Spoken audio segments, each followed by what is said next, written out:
jelasin mungkin karakternya di sini seperti apa. Gini aja nih. Nah, di sini. Ini kamera yang baru series lagi setelah sekian lama, dan kali ini bakal beda banget dari sepanjang perjalanan karir aku. Karena karakter Bella ini adalah karakter yang aku harus pintar mainnya banget sih. Dia bukan karakter yang baik-baik aja. Enggak. Dia terlahir sebenarnya terlihat sangat normal. Dia punya karir, dia sebagai aktor, dia berteman dengan anak dari zaman kuliah, dia juga punya relasi pertemanan dengan mamanya Aldo, karena dia mamaku temenan sama mamanya Aldo. Tapi sebenarnya Bella ini ruang nyaman di hatinya itu sangat kosong. Dia nggak punya pegangan, jadi dia bisa lose control.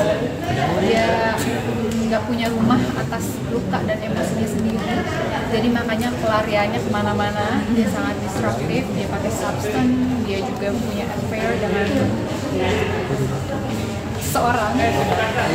Jadi ya untungnya produksi ini sangat profesional, jadi walaupun aku ada intimate scene, aku diarahkan dengan intimate coordinator. Jadi aku beruntung banget sih dalam pertama kali aku ngambil job yang punya intimate scene, semuanya berjalan dengan profesional dan aman. Jadi nggak ada semua boundaries checknya di set dari awal. Jadi aku juga nyaman dan confident. Siapa lawan main?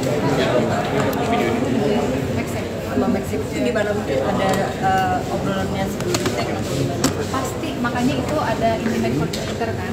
Ya, namanya pertama kali kan pasti ada perasaan apa ya? Nervous nggak ya? Karena emang belum pernah sebelumnya. Ya, karena aku juga udah kenal Maxim lama. Terus ada bidang ahlinya juga, ada intimate coordinatornya juga, jadi aku merasa lebih safe, aku merasa lebih aman dan profesional. Dengan siapa intimate coordinator? Ada Kak Ivan. Jadi intimate coordinator di Indonesia itu ada 2, dia salah satu. Mungkin untuk adegan mungkin nanti yang di situ mungkin apa yang persiapannya seperti apa, atau trik kameranya seperti apa ya? Iya.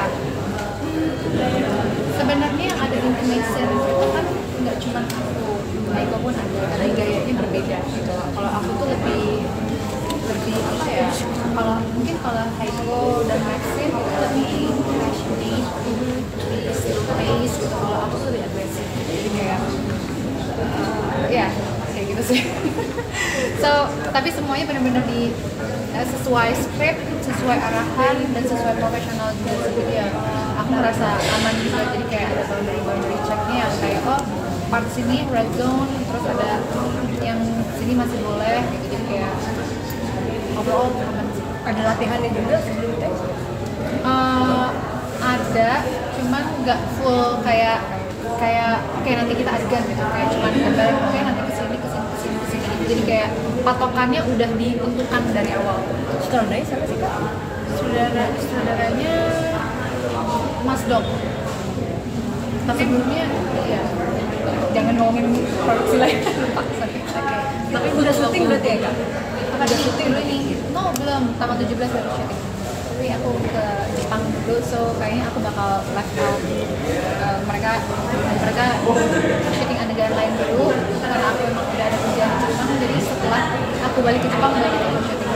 Tapi butuh waktu buat mikirin beberapa hari gitu, maksudnya ketika tahu ada adegan-adegan syuting gitu.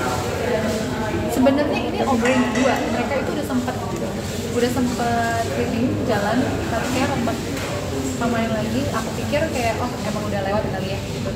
Terus kayak ternyata judul ini datang lagi ke aku, jadi kayak I think it's a good opportunity untuk aku explore sebagai aktor untuk jump dari zona nyaman aku yang biasa gitu loh. Karena menurut aku sih bukan kedewasaan seorang aktor itu bukannya gue udah berani nih ngambil adegan ini, bukan, tapi seberapa dia responsibel atas peran yang diambil.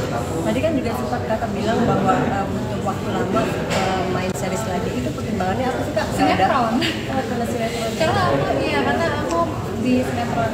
Sebenarnya setelah ini juga ada another series yang aku mau main. memerankan, tapi udah schedule-nya udah tight sama sinetron, jadi kayak I don't know, series ini sih yang terselamatkan. Dari series ini sebenarnya apa yang mau disampaikan ke penonton?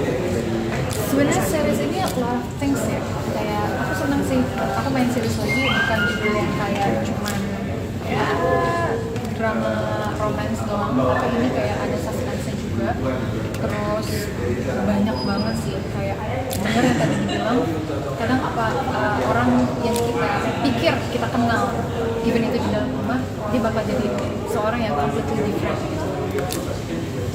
Karena di setiap karakternya mungkin Haiko memerankan 2 karakter Anna dan Raya, tapi every cast di sini mempunyai dark side-nya masing-masing gitu. Jadi kayak wah ini interesting. Dunia juga sebetulnya keluar dari zona nyaman. Boleh di-explain gak seperti apa sih keluar dari zona? Kepo ya. Ya keluar dari zona nyaman dalam arti kayak aku merasa memiliki kesempatan untuk bisa explore lebih dalam lagi, untuk bisa berevolusi sebagai aktor gitu loh. Karena kalau di sinetron kan mempunyai batasan-batasan tertentu yang kita nggak bisa langkahi gitu loh. Kalau di sini tuh bisa lebih realistis, bisa lebih explore, bisa lebih ekstrim.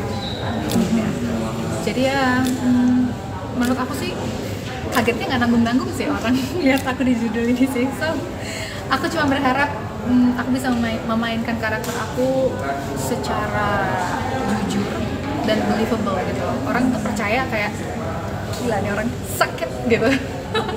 Gitu sih. Tapi cara kamu mengeksplor tuh gimana sih Kak untuk menjalankan di setiap karakter pemain? Aku harus bisa mengerti sih.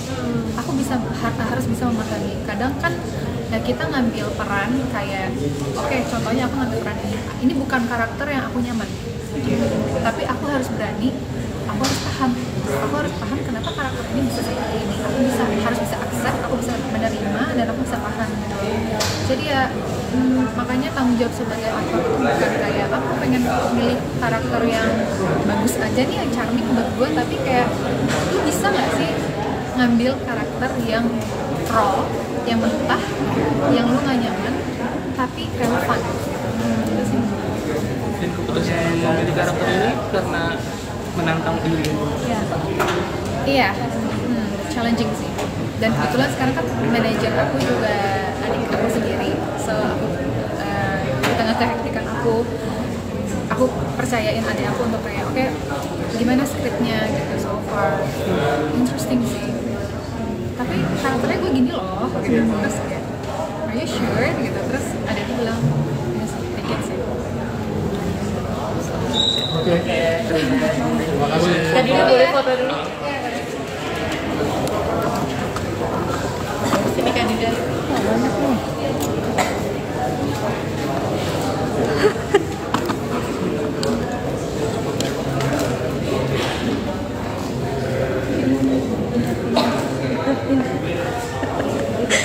Kak Firda mau ikutan. Waduh, mantap. Mungkin nanti ketika Ada 3 HP nggak tahu? private seperti gimana mungkin sudah diatur jumlah kru yang masuk gitu. Ada, udah semuanya tuh semua udah pakai.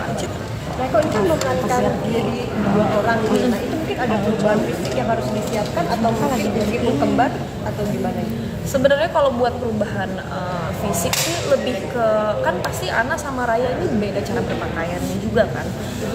Ya itu kan ditentukan sama produksinya perbedaan itu. Nah kalau misalnya dari aku buat perubahan itu lebih ke cara pembawaannya. Gitu. Gimana aku bisa membawakan peran Raya dengan cara dia berjalannya seperti apa, cara dia bicaranya seperti apa, cara dia ketika dia mendapatkan suatu masalah, gimana cara dia menangani masalah itu. Begitu juga pun dengan Ana, dengan cara dia jalan semua segala macam itu sangat berbeda antara dua.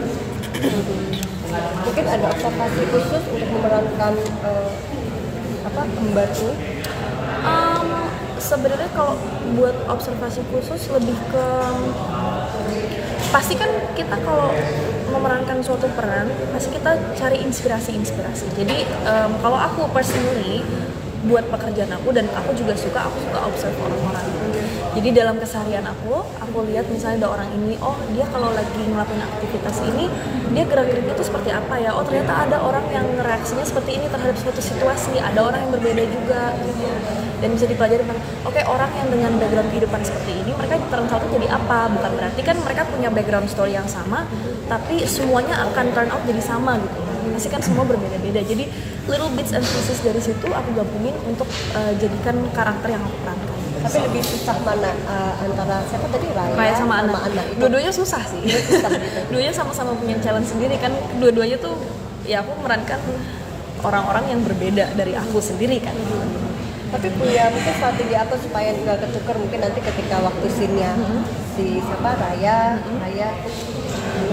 biar nggak beda ya pasti di waktu preparation, waktu reading tuh pasti aku catat semua kan, kayak misalnya aku ini siapa, aku hobinya apa, aku segala macam. Jadi aku bedain itu sama Ana sama Raya.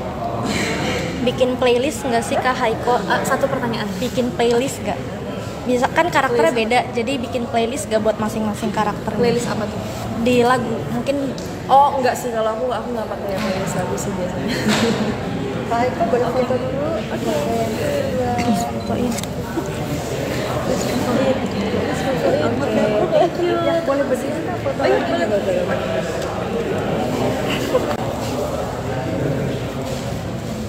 Sini. Ya.